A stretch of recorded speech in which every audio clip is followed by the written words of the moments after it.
نورعلی امامعلی یا اگر طرز درست شده که امامعلی نورعلی اکنون باز هم نورعلی امامعلی معرفی می شود. هرچی هست اون چی هست از ماست.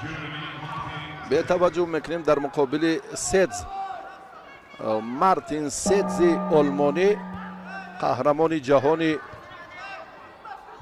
تاجیکستانی چی کار را به انجام میرساند. حرکت اولش خیلی خوب.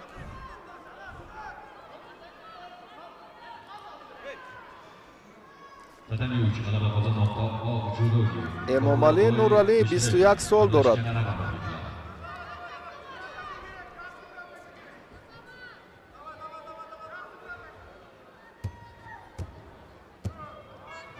سیوم مارت سال 2023 در همین مجمع باشکوه شهر تاشکند در مسابقات گرند اسلم برنده مدال طلا شده بود. این دستاورد عالی ورزشگری ما در گرند اسلم محسوب می‌یابد که بعد این کارنمایی‌اش از جانب رئیس شهر دوشنبه با خانه دو حجرگاه سرفراز گردید. یک لحظه خیلی هم بهتر را وزری چرا رمزیدین این فرصت را بهاگذاری نکرد. فرصتی پیشینه را اندک توجه کرد و نهایتا فکر میکنم اینجا یک لحظه که شاید توقف یا توجه هم باشد. ایستادگی کردن چند ثانیه هم بسیار هم مورد نظر قرار داشت. حرکت های امامعلی نورعلی زیادتر شدند و سدز اکنون دوش ادامه گیرد. این مکان راستی برای امامعلی نورعلی خیلی هم جای باقرار، جای تاریخی محسوب می‌یابد، چون گفتیم در خصوص پیروزیش و قهرمان جهان شدن این کار سهل و عادی نیست که این پیروزی را ورزشگری ما به دست آورده بود. سال 2022 در میان جوانان نتیجه عالی، موفقیت خیلی شایسته. یک مدال طلای قهرمانی جهان میان جوانان دارد و از مسابقات گرند اسلم هم یک مدال طلا به دست آورده بود، چون در این خصوص اندکی پیشتر هم گفتیم 32 سبقت های نفوذ جهانی را تا این مدت انجام داده است. در جام آسیا هم میان جوانان اپریل سال 2022 جای سیوم را گرفت. در رده‌بندی بهترین ها به معلومات علاقمندان گوشتین هم میرسانیم که با 2788 خال در زینه 19 هم است. پهلوان جوانی ما شیدا گرفت و اکنون روند مبارزه را میتیزاند که اشتباه خود را هرچی زودتر اصلاح کند.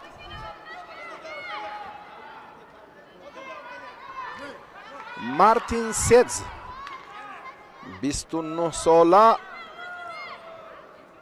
رقابت 72مین خود را و اکنون سیومین شیدا با این چهره داده می شود و با همین ترتیب ورزشگری ما امامعلی نورعلی از این مرحله دوم و در سبقت مرحله اول در مجموع مرحله دوم، چون که در یک دورازات بود، پیروزی را مال خود میکند ورزشگری ما و به مرحله دیگر می رود. کفش را پیش پای گذاشتن این صداقت استادانه است که بسیار هم در این لحظه ها فرخ صابروف این کار هم با صمیمیت انجام داد.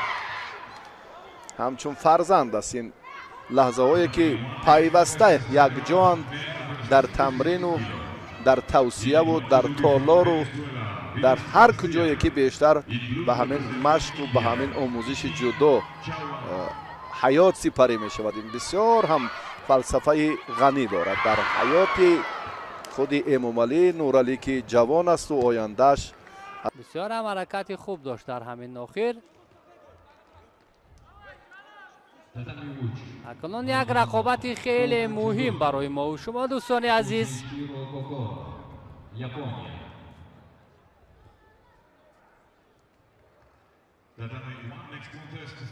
خوب دوستان عزیز شما رو دعوت میکنیم با تماشای رقابت نورعلی امامعلی پهلوان تاجیکستانی با جداگی سفید است و نماینده ونزوئلا باشد ویلیس گارسیا.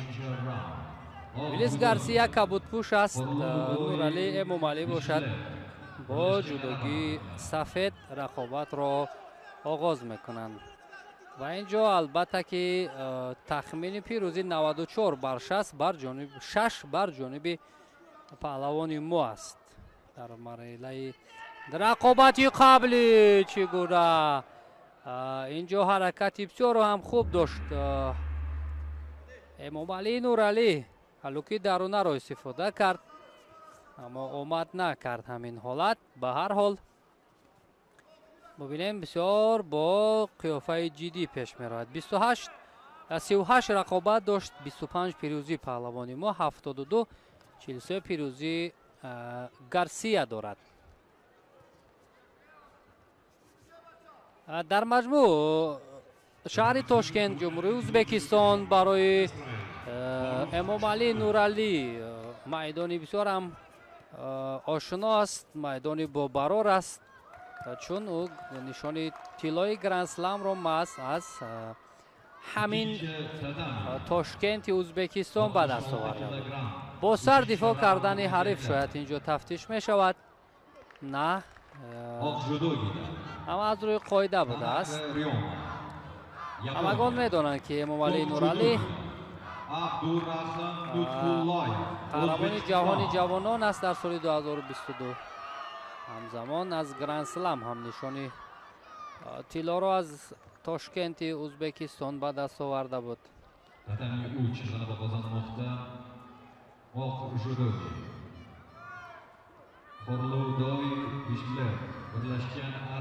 خیلی نزدیک است پهلوانی ما اگر موقعیت را خیلی درست اشغال کند.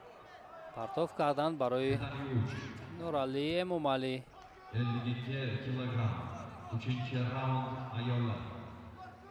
خیلی مساعد است. توجه در اسایکومی واسه اما نه امامعلی نورعلی بیشتر راستا موفق است. اون پرتوفای جالبی که دارد راستا بیشتر کار میکند.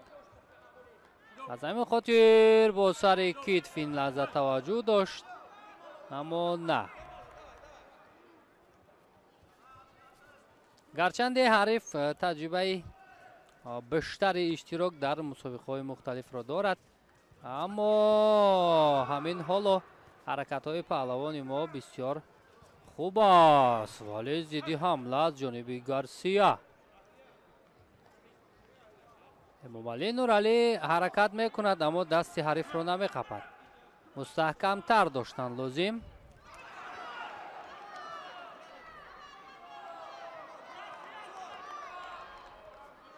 هنگام اجرای اصول دست حریف را سر میدهد پهلوان ما و همین حالت هم خوب بود برای امامعلی نورعلی.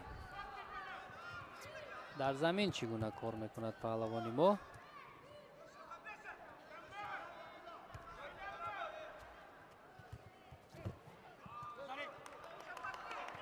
نه موفق نشد در زمین.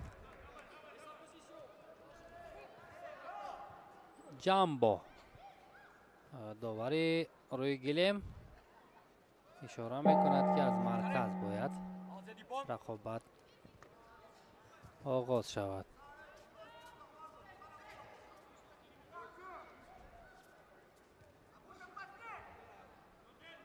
با اصول همون خودانداز یا پوشناکی میخواست اینجا پرتاب کند امامعلی نورعلی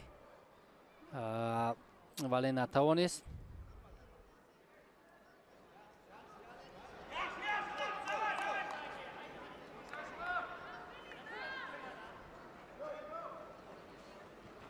به هر دو اینجا شیدا میدید داور چون گشتین نگرفتن. نباید موقعیت رو به حریف گذاشت،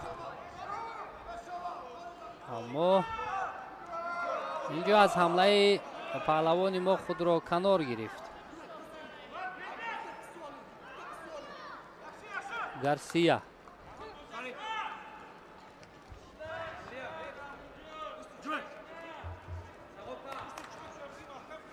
برای بوقی کردن تلاش کرد اینجا امامعلی نورعلی، ولی این نوبت هم موفق نشد.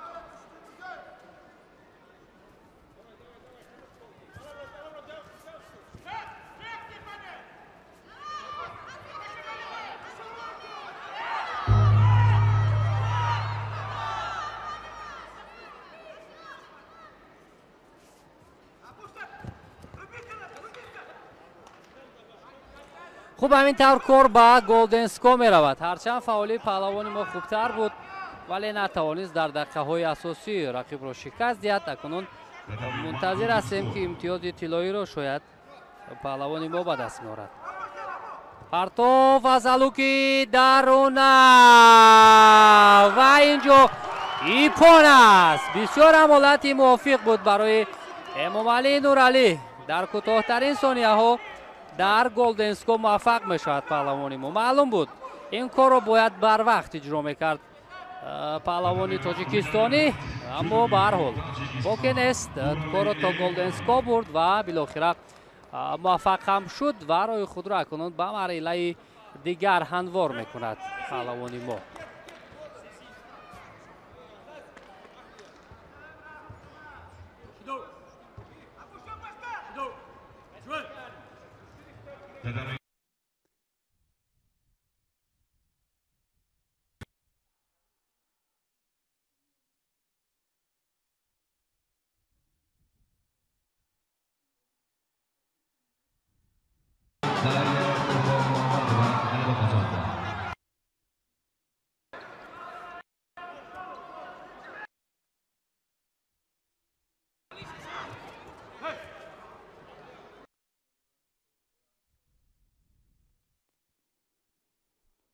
Gol judogi.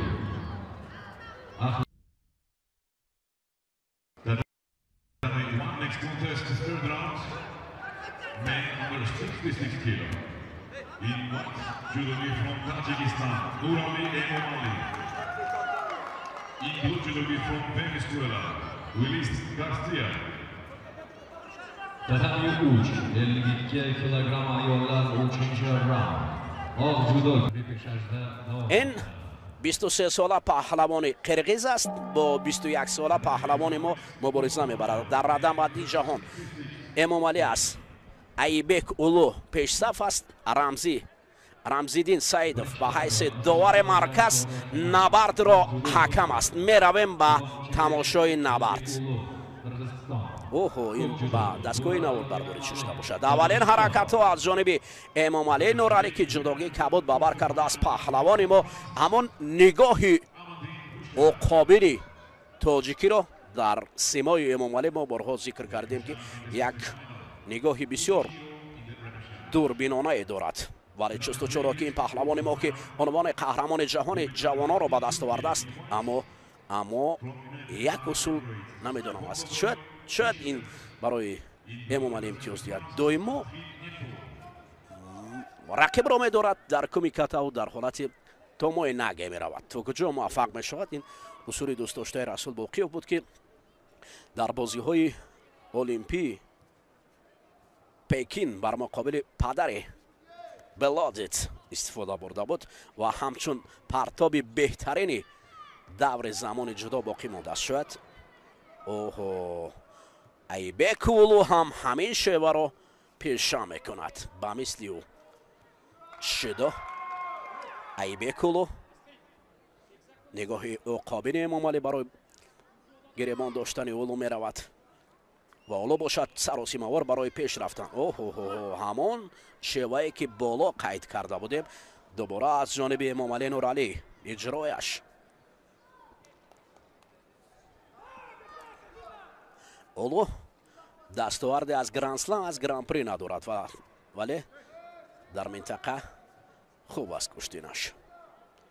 айбек бо ду паҳлавони мо ҳам гӯштин гирифтааст, аммо на бо Эмомалӣ. Пояшлад бар шидои навбатӣ барои Эмомалӣ ҳам доданд. ҷо мешавад ҳолатҳое ки баъзан иштибоҳ мешавад, яъне аммо бо ду шидоги ин ҷуфт миёни ҳамдигар набардро идома медиҳанд. Эмомалӣ паҳлавони мо бо ҷудоги кабуд аст. ёдрас мешавем улу айбеки қирғиз бош. оҳо айбек амоми Эмомалӣ раҳо намекунад ӯро барои доштан ва бубинед гаштаю баргашта усулҳои худро бо суръати баланд истифода бурдани аст. Рамзиддин Саидов ҷоизадори бозиҳои осиёӣ ки ба ҳайси рефери олимпиҳоро эътироф гардидааст, набардро назорат мебарад ва ин ҳолатро ва заре барои муаддия бояд шавад. инҷо иштибоҳи айбекулу ӯро паҳлӯ овард, вале расиши аввалро ба назар мегирад. ҳоло Саидов чиро мекунад? Амин партофро дубора дидан шояд имконпазир бошад. نه حجمی است. ادامه میدیم گوشتن دوستان عزیز. اکنون امامعلی نورعلی بر مقابل ایبک کلوی قرقیز نبرد دارند. اوه ایبک از منطقه زرد میبراید، اما امامعلی با چست و چالاکی کش میخواهد که در مقابل او مردانوار مبارزه برد. خوب است، پهلوان قرقیز هم شایسته در همین گرانسلم گوشتن گرفت، اما امامعلی باید همان تاکتیک و تکنیک خود را با کار برد و از این حالت رقیب را نماند. اکنون رقیب امامعلی گردیده است و امامعلی رقیب، چون که امامعلی در نبردهای پیشتر همیشه و ایبک را با کار میبرد. اوه ببینید در اینجا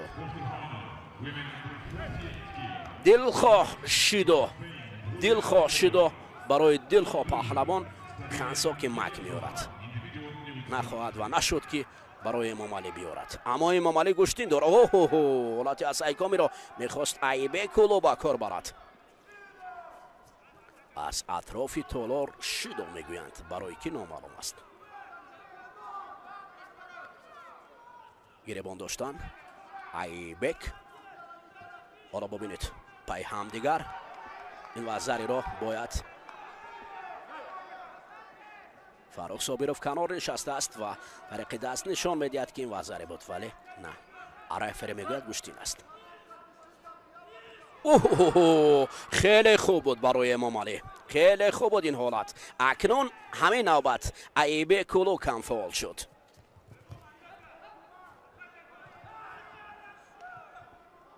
شیدوی نوبتی رو برای ایبک کلو رمزیدین سعیدوف خاموش است و حجمه میگوید تو اکنون بعد از توقف لحظه میدارند، کمیکاتا میروند، نورعلی دست میزند، اولو باشد از سمت دیگر پر قوتی خود را میخواهد نشان دهد، اما امامعلی از فاصله دورتر ولی برای اجرا کردن اصول حمله میکند، ولی این حمله هایی که نتیجه نمیدهد و هر دو اکنون دوباره برمیگردند با مرکز تاتامی. صابرов چی صدا میکند از کنار؟ هر مربی است که با خون جگر شاگرد تربیت میکند، هر یک حرکتی شاگرد برای استاد هم خوشبختی میآورد و هم هیجان میدهد. اوه نورعلی خوب گرفته است. اکنون در اینجا ببینید اولو کمفالی ایبک کلو گوشتن امامعلی خوبتر است. داور باید قرار را برایت ایبک اولو را کمفال ببیند. به گلدنسکو نزدیک می شود نبرد آنها. اوه و زره پهلو افتیدن و امامعلی اکنون در زیرگروه خشت دیگر حجت برای داشتن هم نیست. چند ثانیه دیگر باقی مانده است، باید خود را در مرکز میدان نشان داد. چی شد؟ بله حالت تکرار را نشان میدهند که اینجا سر کتف امامعلی نورعلی یک وزری را هدیه کرد و همین طریق ایپون امامعلی اکنون دوستان عزیز تابلو اینجا اشتباه نشان میدهد ایپون، ولی وزری است که امامعلی را با تابلو رو عوض کنید. حالا رمزیدین اشاره دارد که استید، اما امامعلی همین لحظه باید احتیاط کرد. هر یک ثانیه رو باید احتیاط کرد. سه این برد است. خب دیگر حاجت برای دعوا توخ نیست، چون که این پیروزی است برای ما. امام علی نورعلی توانست که در زیر گروهی خش دوستان عزیز بر دلخواه رقیب خش پیروز گردد و به مرحله های مشکل تر رود. حالت تکرار پیشکش میگردد و ما باور داریم که در قسمت های میانبره هم نبرد خیلی نبردهای خوب را خواهیم دید. حالا می رویم دوستان عزیز لحظه چشم انداز با لحظه های هایلایتی یا لحظه های جالب و جذاب نبرد امام علی و تبلیغات است.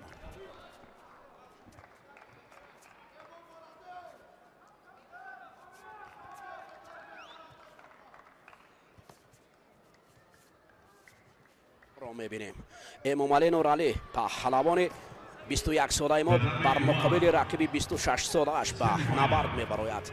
از روی رده‌بندی جهان پهلوان ما پیشتر از ابوالعزی است. ابوالعزی قهرمان جهان گشتن جدو است. این گرج نژاد است.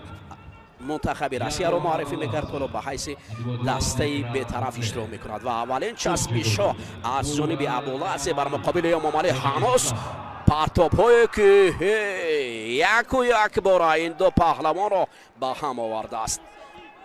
ابوالعزی رقم یک جهان کلانسالان یا چمپیون جهان کلانسالان در مقابل چمپیون جهان جوانان گشتین میگیرد. به قول دیگر دو چهره، یک جوانان و دیگر کلانسالان، رقم های یکی که در زمان خود بودن مبارزه میان همدیگر، همین حالت هایی که ببینید هر لحظه این چسبیدن ها و کسی است اینجا قوه مداوع در اینجا لازم است. در اینجا امام علی نورعلی برای وزری آوردن حرکت میکند و ابوالعزی تجربه دار هم رقیب انکترش امام علی را امکان نمیدهد، ولی خوب است که عکس العمل ها از جانب امام علی نورعلی نشان داده می شود. این از یک طرف افضلیت دارد. رمزالدین سعیدов جایزه‌دار بازی های آسیایی جدای جهان باعث رفری است که این نبرد را نظارت ببرد. راه فینال راه مشکل است ولی ثمره شیرین دارد. ببینید در اینجا پرتابی که از جانب ابوالعزی بود و خود زمین افتیدن بود. خوب است اگر ما رو کم فعال نبینند. رمزالدین سعید فلو این نبرد امام علی را میبیند. گرند اسلمی که امسال تاجیکستان هم مکانش است. همین مسابقاتی که باوری داریم هزار مخلص را به شهر دلربای دوشنبه میآورد. پایتخت جمهوری تاجیکستان اولین بار مسابقاتی میزبان مسابقات می شود و پهلوانان ما امکانیت میدهد که هر پهلوانی در وزن 4 نفر باید حالت اسیکامی برای امام علی باید از این حالت استفاده برد و رقیب را چنان زیر چنگال بیارد که او نگاه عقابی و چنگال عقابی هم لازم است. حالا برای لدادن دست می رود و اما افسوس که عقاب سعید را از دست می‌دهد. و دوستان عزیز امین سعید بعد از آورده های امام علی از مسابقاتی که اینجا برگزار می‌گردد خبر می‌دهد و تشبس‌های بی‌واسطه فدراسیون جدایی هم که این مسابقات را به دوشنبه هم می‌آورد. نخستین مراتبه و مخلصان زیاد هم باوری دارند که ماه می با هم جمع می‌آیند و چهره های جهان جدای سیاره را به دوشنبه می آورد. این اولین کمفور بله آفرین این است. انا این مردانوار امام علی است که رقیب را با چنگال و کابینش از آسمان با زمین آورد. چوباری و کابا دو بازو کشا بیزن رقیب از آسمان با از هوا آفرین از زمین بر هوا چورین پرتاب زیبایی که چوبان و کابان امام علی را موفق گرداند و راه فینالی او را به مثل همان گفته های بالا پیش میبرد. احسن اکنون این من نمیدونم از کدام فضا بود که فضایی که از آسمان هفتم به قول دیگر که رقیب را آورده است. حالا رمزالدین سعیدov توجه به داوران بالایی دارد و چی را میخواهد و تصدیق نماید. بله تصدیق میکند و همین طریق راه امام علی نورعلی به قسمت فینالی گرند اسلم هموار است. مرحبا فینال امام علی نورعلی. تکرار این بالا پروازی رو میبینید، چوبالی عقابان.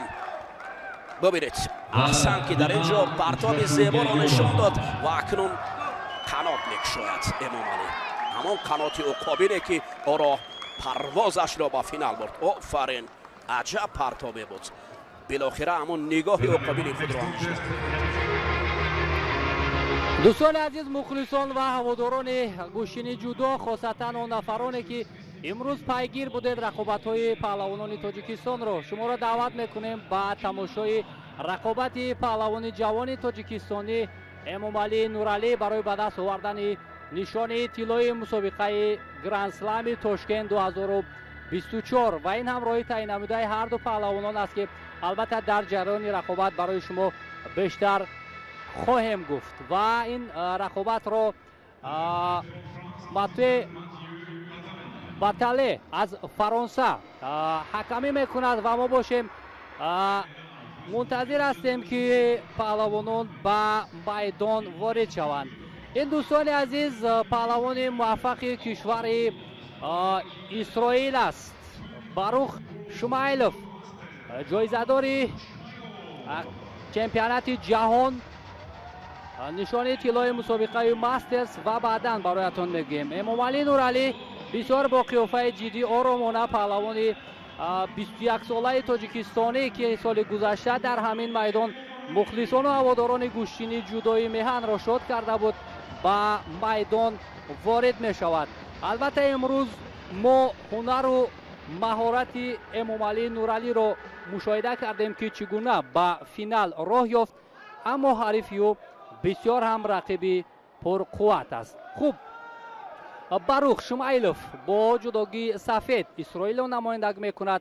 امام علی نورعلی کبودپوش پهلوان 21 ساله تاجیک از تاجیکستان البته امروز به عرصه رقابت برآمده است. خوب، توجه میکنیم دوستان عزیز، امروز واقعا هم امام علی نورعلی مخلصان را تا همین دم شاد کرد و موقعیت برای پهلوانی ما همان پرتافتی که در مرحله نیمه نهایی ابوالعزی را با تخت پشت افتان امام علی نورعلی برای همه، البته که گمانم الکه از یاد و خاطره های کسی زدودن نشده است، اما این حریف 29 ساله اسرائیلی برای دلخواه پهلوان این وزن واقعا هم دردی سر است. خب، نشان طلای مسابقه ماسترز را دارد، دو نشان نقره و نشان طلای مسابقه گرند اسلم. از حرکت او بود در اینجا و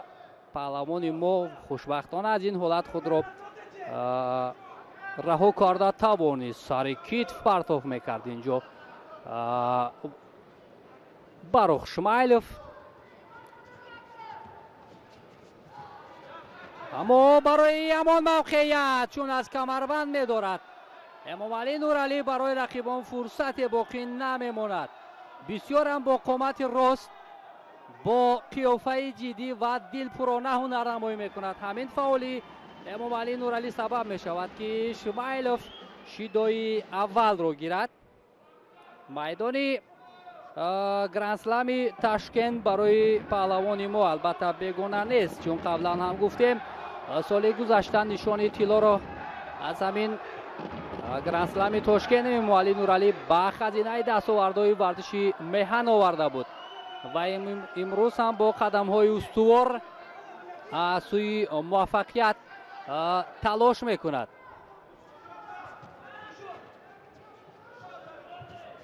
سرعت رقابت هم خیلی بلند است.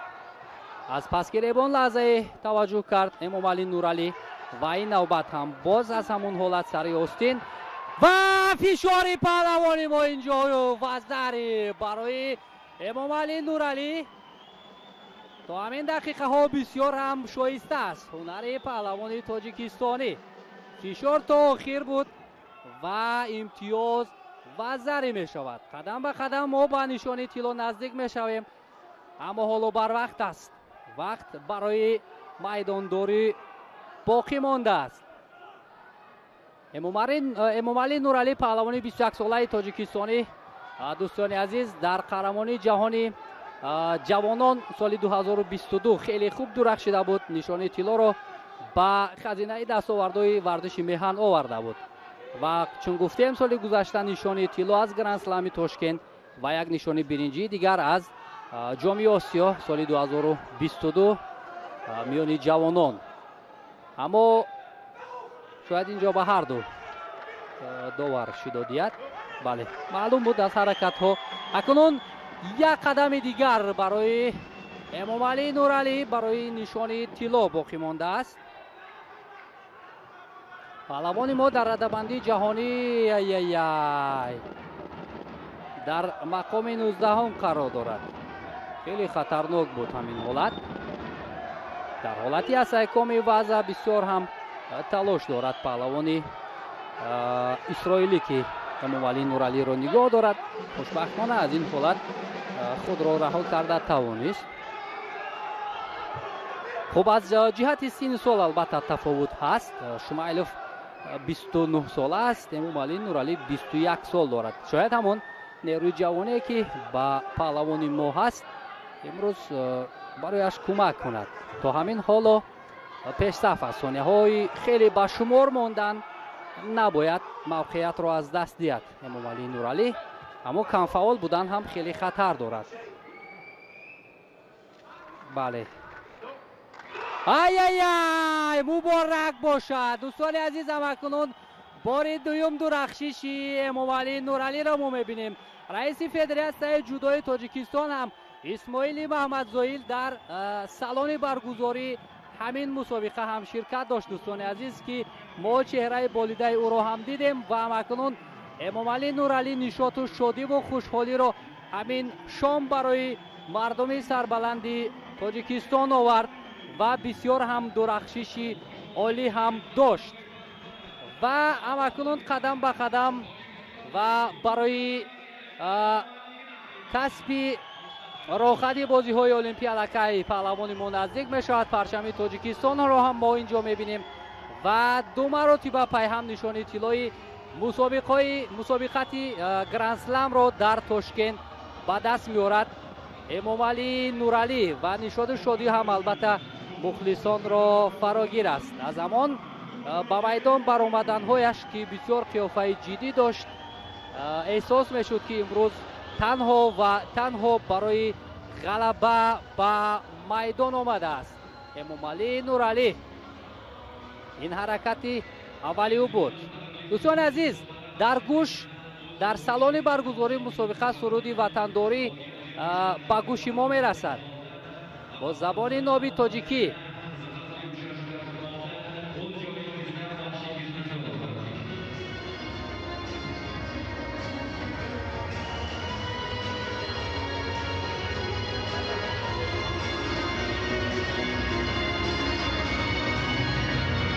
аз рӯзи аввали мусобиқаи гранд-слами Тошкент 2024 мо акнун нишони тилло ба даст меорем. инам албатта гувоҳӣ аз он аст. фоли хуб аст ва мо баъд аз чанд лаҳза бармегардем бинандаи азиз.